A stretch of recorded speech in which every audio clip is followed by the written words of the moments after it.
Hello, I'm Kate Chabot. Welcome to Sitrep, your weekly look at the big issues in defence and world affairs. It's all getting a bit hairy this week as we take on a prickly debate that's proving particularly divisive. We haven't always been a clean-shaven army. It's always linked to fashion. It's something that we need to look at. We do need to move on. I want. Quit wasting our time on something that doesn't have anything to do with kicking the enemy's ass. The Defence Secretary, Grant Shapps, has branded the Army's beard ban ridiculous and outdated. We'll explain why this is a matter of more than just image and get the thoughts of a former Chief of Defence people as the Chief of the General Staff reviews the regulations.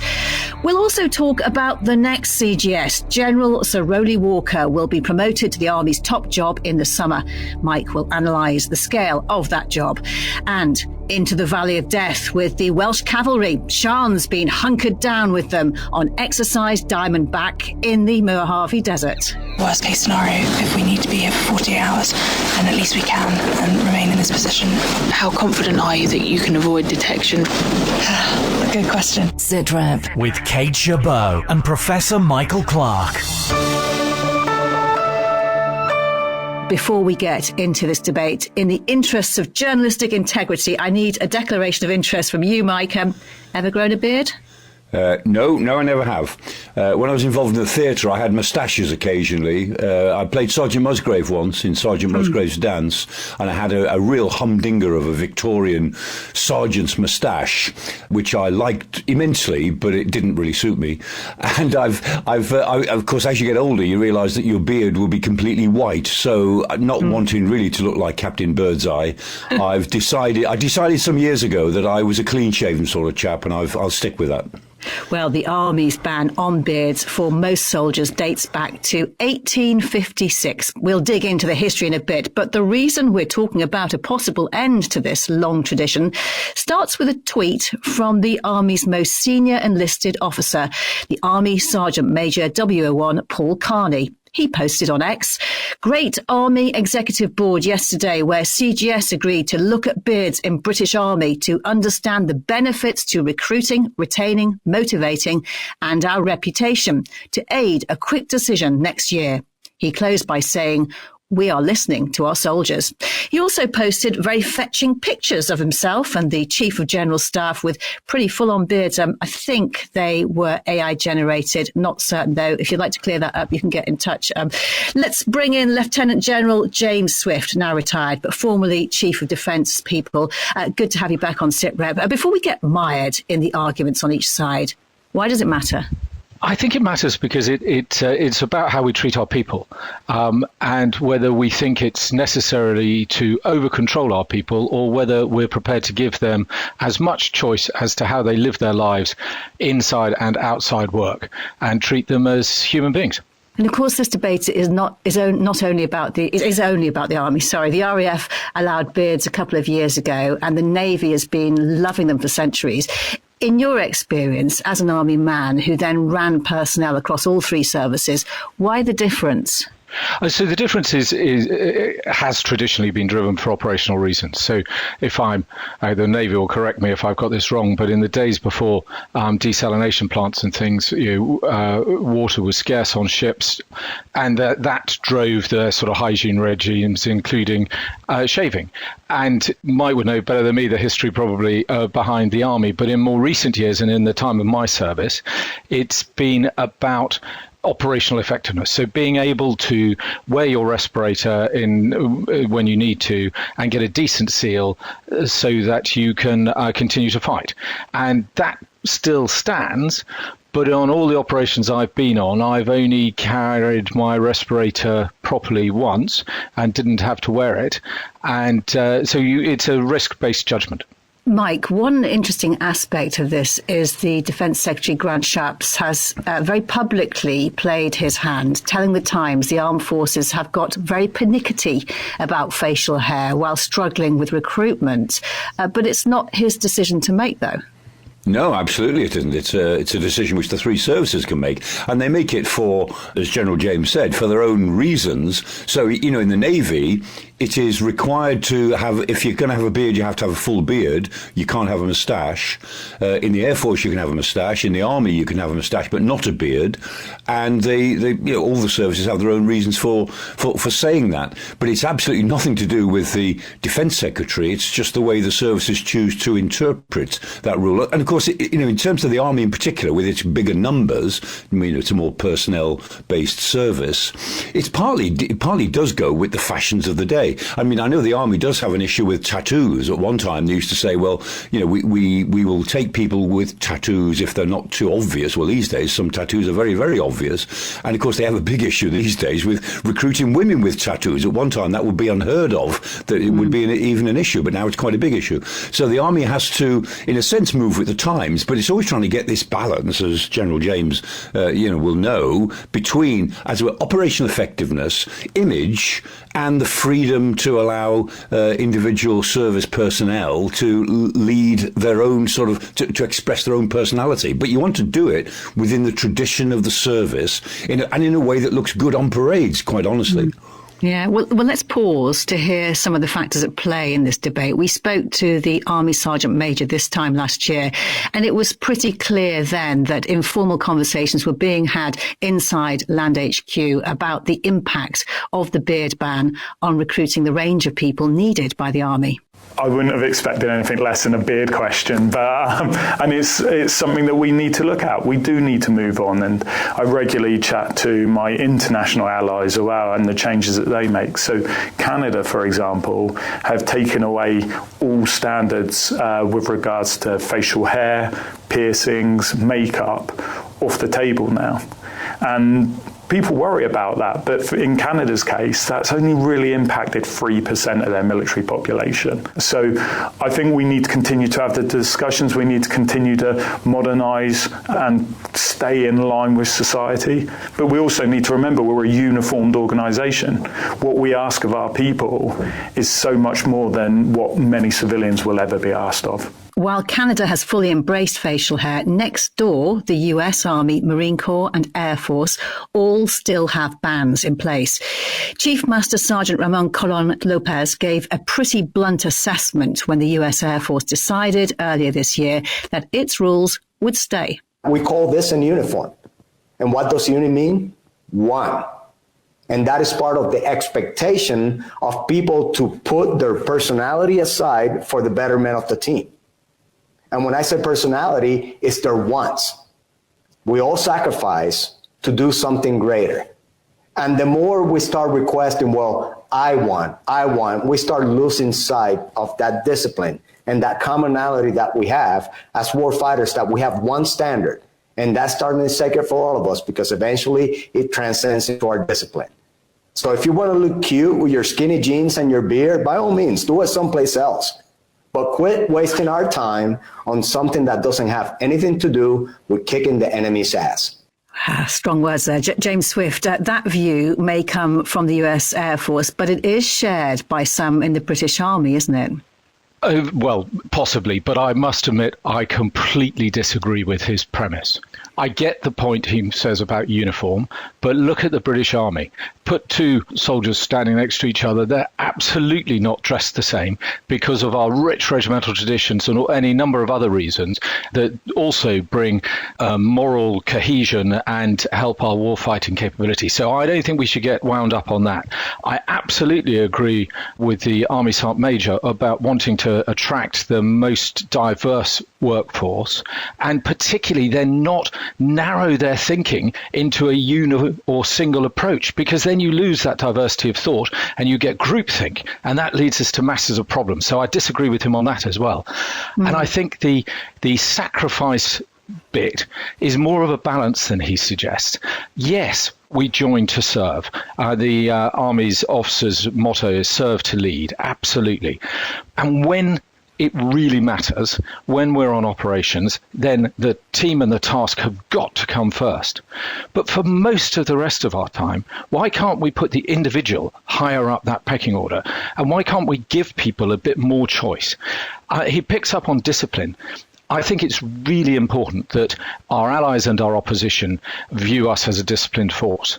And when I think of pictures of people on recent operations, it's had nothing to do with their facial hair, whether they look disciplined or not. Of course, it's important that it doesn't impede operational effectiveness, the respirator point, that it doesn't impede the opinion of people. And I spoke to a couple of Welsh Guards soldiers yesterday on this. One of them had a fantastic pair of moustache, but survey of two, their view was that you shouldn't be allowed to wear a beard when doing public duties. And therefore, for the 2 years that your regiment's doing public duties, you should be clean shaven. But for the years when you're not doing public duties and you're in the rest of the army, why can't you have a little bit more choice? And so that combination of combat effectiveness, appearance, and giving the right impression of a really disciplined force, whilst also balancing that with choice. And of course, in there, it's got to be tidy. And I know some young people who can grow a beard that looks, if well kept, looks tidy and very smart. I know other young people who, frankly, can't grow a decent beard and therefore probably shouldn't. Quite close to you, I believe, those people. I was trying not to mention my sons, but yes.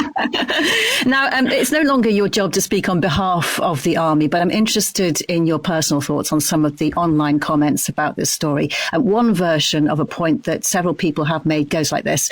If people wouldn't join the army because they couldn't have a beard, then I would suggest maybe they are the type of people the army can do without. I think we might be missing a point here. Sometimes people rail against being told what to do. So there was a period about 18 months ago where about 20% of job offers across not just the military, but across the whole sector in the UK, about 20% of them were being turned down. And the reason they were being turned down was because it said in the contract they had to be in the office at least 3 days a week. Almost all of those individuals would have chosen to be in the office because they were by and large young, dynamic people who wanted to interact with people in the workplace, in person. But it was the fact that they were being told that they railed against.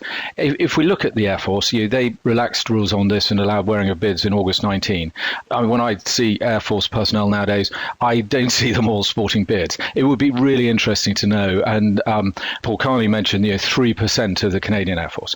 If the numbers are that small, what are we worrying about? Let's deal with this, put it to one side, and worry about closing the gap in our recruiting and retaining, because that matters much more to our operational effectiveness. Yeah, and on that point of operational effectiveness, Mike, a lot of people are bringing up potential problems of having facial hair. If you need to use the gas mask, a respirator, a proper seal on the face, it is essential. Some people have come back saying it's fine. You're never going to be in the position of using one of those without significantly more warning time than it takes for a full shave. Are they right? I don't know if they're right or not. I don't think they are really. But I don't think there's any particularly practical reasons or operationally practical reasons you can put against beards. There's pros and cons of it from an operation point of view. I don't think those are very convincing. I think they tend to be used as justifications for one side or another of the argument. I mean, in and out of Afghanistan, I saw lots of beards on army personnel because when they were interacting with locals, it very often was useful for the officer in a group to grow a bit of a beard, to be taken a bit more seriously by the elder of the village that he was going to talk to. And that was one of those symbols that seemed to matter in Afghanistan. And I do agree with the point that, people can be flexible enough to say, yeah, you can express yourself in these sort of ways, and that's absolutely fine. But if you're on public duty, then it's reasonable to say, well, okay, no beards, maybe moustaches, but no beards. I mean, that's not an unreasonable requirement for public duty, because the appearances really do matter. And we know how important public duty is to the general image of the army within our own public, and to all the tourists in the outside world who see our army, and they just see how extremely good they are on public duty. It really is a sort of piece of soft power diplomacy that our forces are as good as they are when they do the ceremonial stuff, and they do it incredibly well. It's not the first time the army's had these conversations at the top. They've been going on for centuries. You can see the results in pictures at the National Army Museum, where Julian Farrance is a curator. If you go back far enough in history, you'll see quite a lot of hirsute soldiers. Our collections begin in the 17th century with the English Civil War. And of course, although you have some fairly clean-shaven, puritanical types fighting with the armies and Cromwell, you've got a lot of hairy cavaliers fighting with King Charles. With things like facial hair, it's always linked to fashion. And the fashion of the day was for curling moustaches and imperial beards and that sort of thing. So no, we haven't always been a clean-shaven army. And when and why were soldiers stopped from having beards? So as we get into the 18th century and the Mulberian Wars, the fashion is for clean-shaven, and eventually that becomes regulation. And so by the time you get into the 19th century, clean-shaven for the Napoleonic Wars is pretty much de rigueur in British forces. But then if you go forward a bit further, by the time you get to the Victorian period, the fashion again is going towards the more hairy, taking our cue from Prince Albert probably. So moustaches have come very much into vogue, and again, regulation will allow soldiers to grow moustaches by the time you get into the 1850s. And is there any evidence of any practical reasons for the ban rather than just image? Well, what it was claimed at the time is that the beards will promote vermin, so you might get a bit itchy if you've got beards, and senior officers would use that as the reason to say, oh, we don't want beards because they will promote all kinds of nastiness. But actually, again, I think that's basically tradition and fashion is essentially dictating. If you look at the time of the Crimean War, they haven't got enough firewood to actually cook their food particularly well, so they certainly haven't got enough to start heating water for shaving. So of necessity, beards will come back in during the time of the Crimean War, but only on active service. So there's a series of photographs called Crimean Heroes, and they've got fantastic beards. I mean, there are some guardsmen there with beards going down as far as their bearskins go up. And what about beards and gas masks? Did they coexist, or how did they coexist? Gas comes into effect during the First World War, late 1915. British Army, we don't have beards at that time. I mean, the odd pioneer, possibly. First gas masks are just basically a bag that goes over your head, so that's bearded or not, that's no particular issue. By the time you get to SBRs or small box respirators, you do need a closer seal, so there is a problem with that if you do have too much hair on your chin. And of course, the Navy has allowed beards throughout. Why the difference in approach? Fashion, and it always comes down to that. So yes, the Navy have allowed the full set because it's part of their tradition, it's part of their heritage, and that all goes back to fashion. So that's really why they allow it and the Army doesn't. As I say, there have been occasions in British military history when we have been bearded, previously in the 17th century, and again, as I said, in the middle of the 19th century, of necessity. The chaps who we had photographed as Crimean heroes have obviously come back from the war in the Crimea, still got their beards. Famously, Queen Victoria saw the photographs of the guardsmen with their great beards and went, oh, they look very manly. I'd like to meet them. So she asked to meet them, and they were told to come and present themselves at Buckingham Palace. But of course, if you're going to go meet the Queen, what's the first thing you do? So they got the razors out and shaved their enormous beards off before Her Majesty could admire them in the flesh, so to speak. Julian, I don't have the pleasure of being able to see you face to face for this interview, but are you a beard man? Do you have a beard, No. facial hair? I don't currently have a beard. I used to work for the learning team here at the National Army Museum, and we used to do quite a lot of live interpretation, so you had to sort of match your beard growth to what period you were portraying. But I haven't had to do that for a very long time, so no, I don't currently carry a beard. Julian Farrance, great to speak to you. Thank you so much for your time. Pleasure, Kate. James, just before we move on, how much demand do you think there is from soldiers to have beards? I think it's more of an issue because we're letting it be an issue, and by making a decision and treating it, then it'll cease to be an issue except for a handful of people. And it comes up because it's a constraint. I go back to my example of the Air Force. It hasn't suddenly led to every aviator sporting a beard. Well, the decision currently rests in the hands of the Chief of the General Staff, General Sir Patrick Sanders, and he's stepping down next summer. And it's now been announced that he will be replaced by General Sir Roly Walker in June. Mike, run us through the biography. What kind of man have they chosen? Somebody who's got a very distinguished background in the military. I mean, he's a guardsman. He was in the Irish Guards as a junior officer, and then led the Grenadier Guards, 1st Battalion of the Grenadier Guards. He was in 2 SAS, and then became Director Special Forces. And so he's got a very distinguished operational career. Also won the DSO in Afghanistan. He was blown up in a Ridgeback vehicle. But you don't get the DSO just for being blown up. You get DSOs for leadership at times of stress and with some gallantry and purpose, and so that counts very much in his favour. The other aspect of his biography, which is really important, is that he's presently Deputy Chief of the Defence Staff, DCDS, with responsibility for strategy and operations. He has a reputation for being transformative. He's a man who changes things, and he's certainly got the background within the MOD in doing this really important DCDS job on strategy and operations, which actually points him towards what the army will be having to think about for the next 10 years. So a very comprehensive CV. James Swift, you have worked with him. What is he like to work with? An absolute pleasure. When I was the Assistant Chief of the General Staff, he was head strategy. And I would add to Mike's pen picture, he is super bright. And he has the sort of intelligence that can not only see through the issue, but can then communicate it and the solution in an understandable way. And some really bright people just can't do that, but he does do that. And he also gets people. So he's a brilliant choice, and the army will be well served. And Mike, General Walker will pick up a huge in tray and a lot of very pressing matters, issues, deadlines, and frankly, problems. Yes. I mean, the Army's got the biggest task to perform amongst the three services in terms of transformation. You know, the Navy knows what it's doing. It's got most of what it wanted back in 2010 and even more than it wanted then. The Air Force knows what it's got to do. The Army is still, in a sense, conceptually trying to work out its role because the nation hasn't decided, what it wants the Army to do. So it's got to transform itself against a rather uncertain yardstick. And one view that I think is coming through again and again from some of the chiefs and some of the people around the chiefs is that we are leaning towards a bit of a maritime strategy at the moment.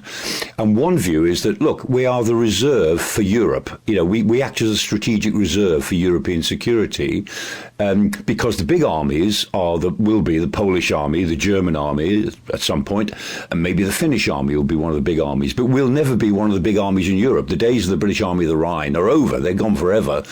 So if we are the strategic reserve, then our army's got to be very good at something. And the thing it's got to be very, very good at is transformational operations. We should be the most transformed army in Europe because we won't be the biggest. We won't even be the most consequential in terms of boots on the ground. But we've got to be consequential in terms of our ability to pack a transformative punch. Now, that's, you can play with these words, but translating what I've just said into the specifics of what you're going to get the army to do, what the vehicles really will do, how many of them you will have, what size the army will be, and how you're going to train them and recruit them, as General James knows. I mean, all of that is still really being worked out. And the CGS, Patrick Sanders has I don't say struggled with it, he's taken on this challenge, and Roly Walker will take it forward. I think there's a lot of continuity between Patrick Sanders and Roly Walker, which is good, very good. But my goodness, that is something that you need. You need the best officers to be doing that, and I think Roly Walker will certainly fit the bill, but it's really one big strategic challenge. And James, you worked closely with a number of service chiefs. What takes up their time? What does the job actually involve? Gosh, well, it's very different to any job they've done previously. And I've noticed a number of senior officers, as they transition into that role, change in both their focus and also sort of how they behave, I suppose, because suddenly the weight of the institution is on their shoulders. And whilst until then they may have been very forward-thinking, innovative officers, often that weight makes them slightly backward-looking, and they worry very much about what their predecessors think, and they consult them wisely, but sometimes that puts the brakes on some of their innovation. And that's probably their number one role, giving clear, cogent operational advice, and then delivering the operational output obviously is right up there too. And in order to do that, they need the right tools, so they need the right equipment and the right doctrine and the right people. And the Army's got a pretty well developed equipment plan that sort of is in progress, but it's going to be critical that they've got the right people to crew that in order to achieve the outputs that the nation's going to require of them. Lieutenant General James Swift, it's been great speaking to you. Thank you very much for your time. News, discussions and analysis. This is Sitrep. Right, finally this week, we're on exercise with clean-shaven British soldiers in California. This is the Super Bowl of large-scale combat operations. The hardest day that you're ever going to have in the Army is out here in the Mojave Desert. It's named the Valley of Death for many reasons. So it takes you beyond the limit. Hopefully our stealth can outmatch today like brute force. Well, Sitrep's Sean Grezchek is just back from 5 days with the Welsh Cavalry, first the Queen's Dragoon Guards, while they were on exercise Diamondback in the Valley of Death. Sean, the Super Bowl of combat operations. The Americans certainly like to big this one up. Just to explain to us what exercise Diamondback is and the Welsh Cavalry's job there. Well, Kate, it's kind of like the military version of the film The Truman Show with Jim Carrey. That's how the commanding general of the National Training Centre described it to me. Yes, because everything the soldiers do is being watched, and then the conditions are adapted depending on how they're responding to them. So it's essentially a massive training exercise. It involves thousands of soldiers where troops are put into various different scenarios, and they have to face a very well-equipped enemy known as Black Horse, the 11th Armoured Cavalry Regiment. They've got all kinds of things at their disposal. They've got Abrams main battle tanks, Black Hawks, all kinds of drones. And one thing we unexpectedly stumbled across in the desert, which was a giant inflatable version of a surface-to-air and SA-22 missile system. The Americans spend millions of dollars on these exercises, and they do them over and over again throughout the year, with various regiments getting their turn to be tested in the desert. Now, the soldiers are tracked, and if they're doing well, then the masters behind the controls of this digital battlefield behind the scenes change the game on them to bring them to what they describe as the edge of failure. And the whole point is to make them better soldiers by throwing everything at them. And exercise Diamondback is what we call it. The Americans refer to each of these as rotations, so not as exciting by name, but the Diamondback is a type of snake. Snake's just one of the things that can get you out there, as well as the tarantulas, the coyotes, the scorpions of the Mojave Desert. And the soldiers are all wearing these systems on them that allow their every move to be monitored. And so at the very end, they get a detailed, very frank report on how they've done.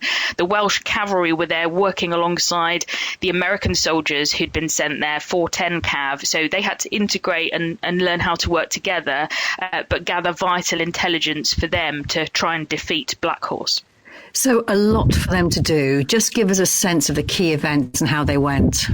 Well, once the scenario goes live, or, they're in what's called the box, so they're inside this vast training area, then it's all systems go. And one of the trickiest bits of the terrain to get across is what's called the Valley of Death. Now, some of the names are less ominous, like the John Wayne foothills or the Clint Eastwood Pass, but the Valley of Death, it's vast, it's long, it's very exposed, so it's usually where lots of soldiers run into difficulties. And we caught up with Lieutenant Freya Logan from the Welsh Cavalry at the beginning of her overnight reconnaissance mission. She'd climbed up to a high point overlooking the Valley of Death and had to feed back intelligence on enemy movements. And when we joined her, she'd just spotted something.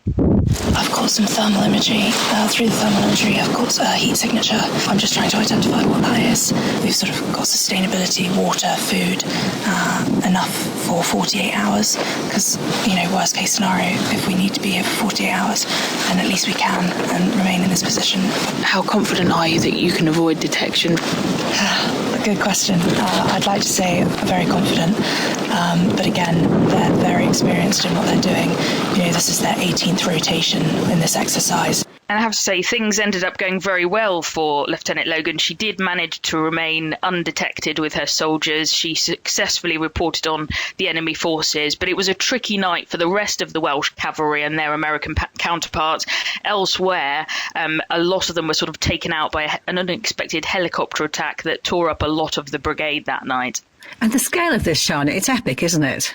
Oh, absolutely. You've got thousands of soldiers, but it's more the scale of the training area. It's 1,200 square miles of brutal terrain. I mean, you could fit the Salisbury Plain training area into it 8 times, and it's the size of the state of Rhode Island. And that's why the Welsh Cavalry were so keen to do this exercise, because there's nothing on this scale that's possible to train on in the UK. And the OC of B Squadron, who we were following, said it's the best exercise on the planet, in his opinion, and he'd been wanting to experience it for about 10 years. He's been in the army for about 12. So he was very, very keen to get the opportunity to be tested there.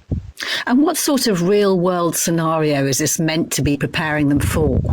Well, the whole point of this is so that soldiers can win the first fight of the next war and be well versed in dealing with the element of surprise. And the commanding general of Fort Irwin, Brigadier General Curtis Taylor, was talking to me about how transparent today's battlefield is, and simple things like soldiers using mobile phones can get them killed. To me, it's very similar to the example in World War II, where many soldiers lost their lives because they just didn't understand that lighting a cigarette in a foxhole could get them killed by German artillery.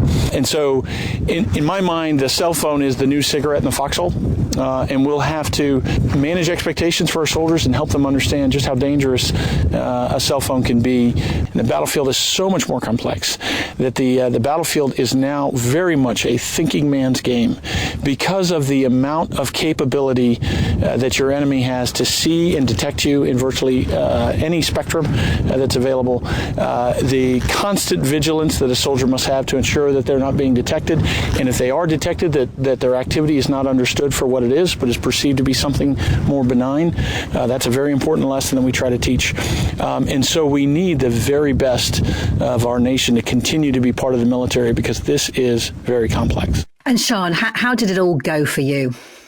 It was absolutely fascinating because, Kate, it's the only time as a reporter that you get to see all sides of a conflict, obviously in a training scenario. But we were with the Welsh Cavalry, then we were with the Americans. We were talking to the controllers of the exercise, so we knew what was about to happen, so we could get parachuted into part of the training area where we knew we would be able to see them be tested. So you see everything, but of course, in a real conflict, you'd never get to do that. So it's incredibly unique. But I have to say, compared to Exercise Rattlesnake that we did a few years ago, where we had to do a 14-kilometre overnight reconnaissance mission in the swamps of Louisiana, I much preferred travelling around on the bumpy Humvees in the desert. I bet you did. Thanks, Sean. Good to speak to you.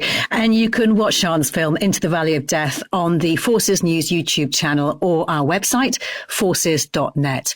Mike, the idea of some war games in the California desert could appear quite distant from the reality of the actual war in Ukraine right now, but it's not that long ago that British troops were involved in 2 desert wars. That's right. And it goes back to the old maxim, particularly for British forces, train hard, fight easy.